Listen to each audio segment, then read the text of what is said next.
नमस्कार, मी अंकिता जाधव. आपण पाहताय जय महाराष्ट्र बातमीपत्रात तुम्हा सगळ्यांचं स्वागत. बातमीपत्राच्या सुरुवातीला सर्वात मोठी घडामोड ती म्हणजे महानगरपालिका निवडणुकांमध्ये गुन्हेगार आणि गावगुंडही रिंगणात उतरल्याचं पाहायला मिळतंय.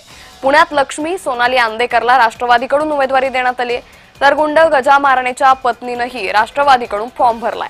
संभाजीनगरात खुनाच्या आरोपातील गुन्हेगार निवडणुकीच्या रिंगणात आहे. मुजीब सय्यद उर्फ मुज्जू डॉन पोलीस बंदोबस्तात अर्ज भरला. नाशकात कारागृहातील कैदी निवडणूक लढवणारे रिपाई आठवले गटाचे माजी जिल्हाध्यक्ष प्रकाश लोंढेनं अर्ज भरलाय. गेल्या 2.5 महिन्यांपासून प्रकाश लोंढे कारागृहात आहे. सोनाली, लक्ष्मी, जयश्री, प्रकाश लोंढे हे या सगळ्या ठिकाणाहून लढत असल्याचं पाहायला मिळतंय.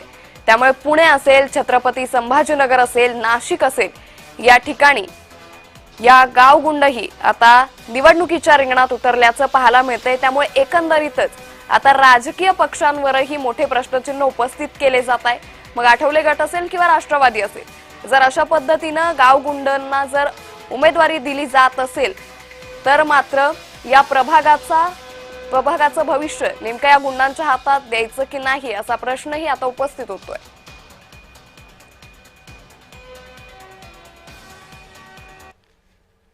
तर आरोपीनं निवडणुकीचा उमेदवारी अर्ज भरलाय. छत्रपती संभाजीनगरमध्ये खुनाच्या आरोपातील गुन्हेगार निवडणुकीच्या रिंगणात उतरलाय.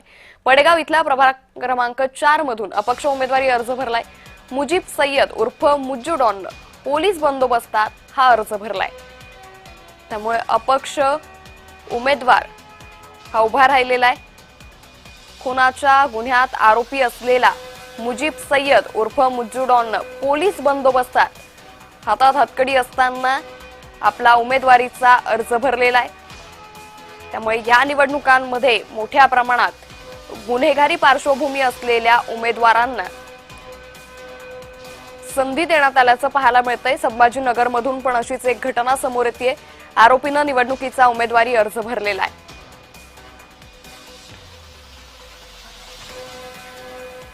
या संदर्भात अधिक माहिती घेऊयात आमचे प्रतिनिधी विजय चिडे यांच्याकडून. विजय, आरोपी निवडणुकीच्या रिंगणात उतरल्याचं पाहायला मिळतंय. मुजीब सय्यद उर्फ मुज्जू डॉननं पोलीस बंदोबस्तात अर्ज भरलाय, काय अधिक माहिती? नक्कीच अंकिता, जर पाहिलं छत्रपती संभाजीनगरमध्ये महानगरपालिकेचे उमेदवारी अर्ज दाखल करण्याचा कालची शेवटची तारीख होती. 3 वाजता वेळ जो आहे ती समाप्त होणार होती.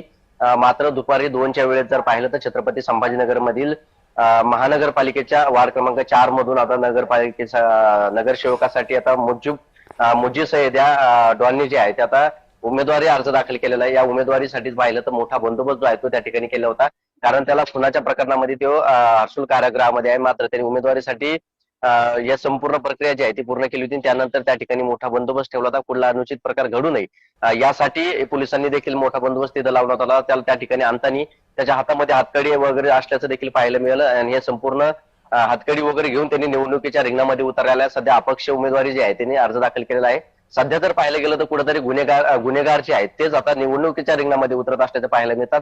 त्यामुळे आता त्या प्रभागाचं सुरक्षा नेमकी करायची कोणी असा प्रश्न आहे, कारण सदरील जे आरोपी आहे ते खुनातील आहे. त्या खुना प्रकरणी त्याच्यावरती सध्या प्रक्रिया न्यायालयीन प्रक्रिया देखील सुरू आहे. तो कारागृहामध्ये आहे आणि तरी देखील आता न्यायालय जे आहे ते त्याला निवडणूक लढवायची परवानगी दिली. तुम्ही असेच जोडलेले राहा. आणखी एका बातमी संदर्भात तुमच्याकडून तपशील हवा आहे.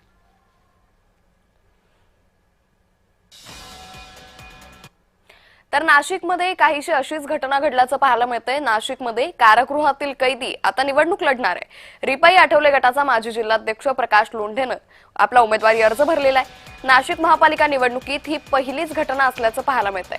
प्रकाश लोंढे हा सातपूर प्रभाग क्रमांक 11 मधून लढणार आहे.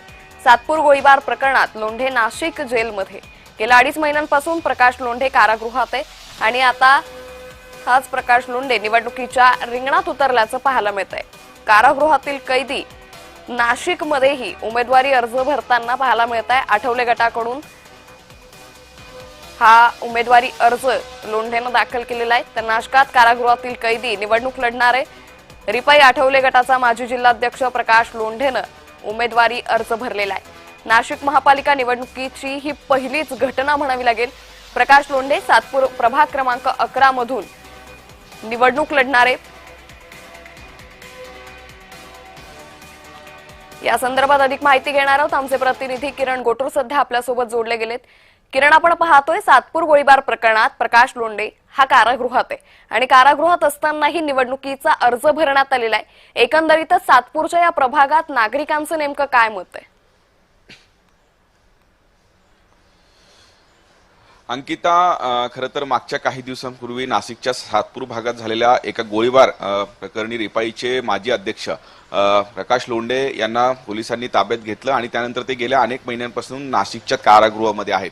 पण कारागृहातूनच त्यांनी नाशिकच्या सातपूर भागातील प्रभाग क्रमांक 11 मधून आपली उमेदवारी अर्ज ही काल दाखल केलेली आहे। खरं तर अनेक राजकीय पक्षांनी आम्ही गुन्हेगारी पार्श्वभूमी असलेल्या जे ते नेत्यांना तिकीट देणार नाही अशा पद्धतीची घोषणा केलेली होती।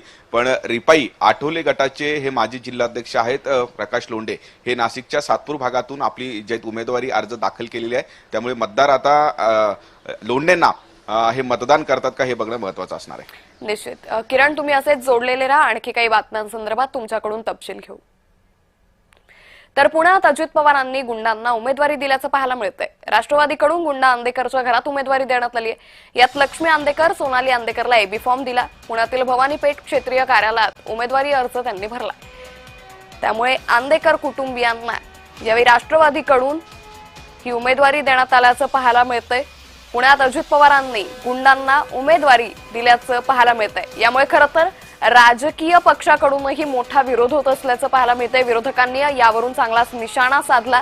मात्र अशा पद्धतीनं जर गुंडांना त्या प्रभागांची व्यवस्था देण्यात आली तर कितपत हे गुंड कारागृहातून आपल्या या प्रभागाची सुरक्षा करू शकणार आहे असा प्रश्न या निमित्तानं उपस्थित होतो।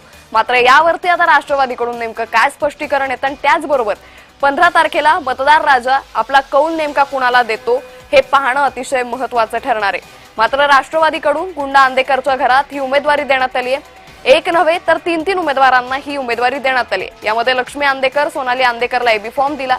पुण्यातील भवानीपेठ क्षेत्रीय कार्यालयात उमेदवारी अर्ज या आंदेकरांनी सर्व भरलेला आहे। त्यामुळे पुण्यात अजित पवारांनी गुंडांना उमेदवारी दिल्याचं पाहायला मिळतंय।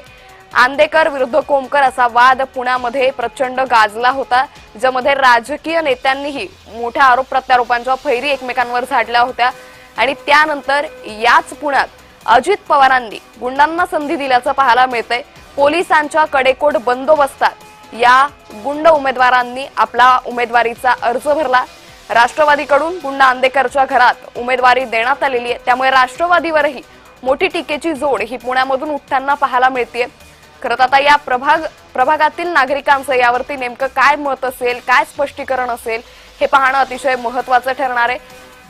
तर लक्ष्मी आंदेकर, सोनाली आंदेकर यांना राष्ट्रवादीकडून एबी फॉर्म देण्यात आला। काल आगामी महानगरपालिका निवडणुकीसाठी उमेदवारी अर्ज भरण्याचा शेवटचा दिवस होता आणि या दिवशी राष्ट्रवादीकडून या तिघांना एबी फॉर्म देण्यात आला।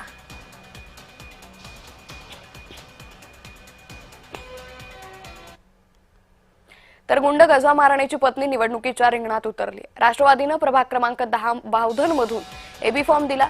जयश्री मारणे राष्ट्रवादीच्या अधिकृत उमेदवार आहे। गुन्हेगारी मिटवा म्हणणाऱ्या अजित पवारांनी उमेदवारी दिल्यानं आता चांगलेच प्रश्नचिन्ह हे उपस्थित होत आहेत। अजित पवारांनी गुंडांच्या पत्नीला उमेदवारी दिल्यानं राष्ट्रवादीवर मोठी टीकेची जोड उठल्याचं पाहायला मिळतंय।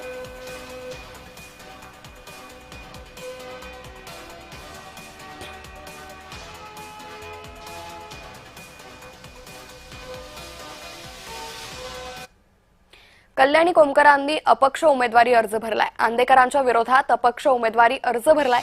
पुण्यातील प्रभाग क्रमांक 23 मध्ये आंदेकर विरुद्ध कोमकर असा सामना रंगणार आहे।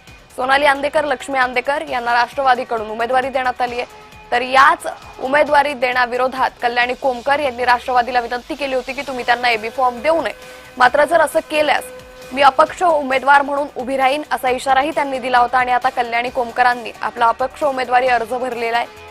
तर कोमकर विरुद्ध आंदेकर असा थेट संघर्ष पुण्यात पाहायला मिळेल।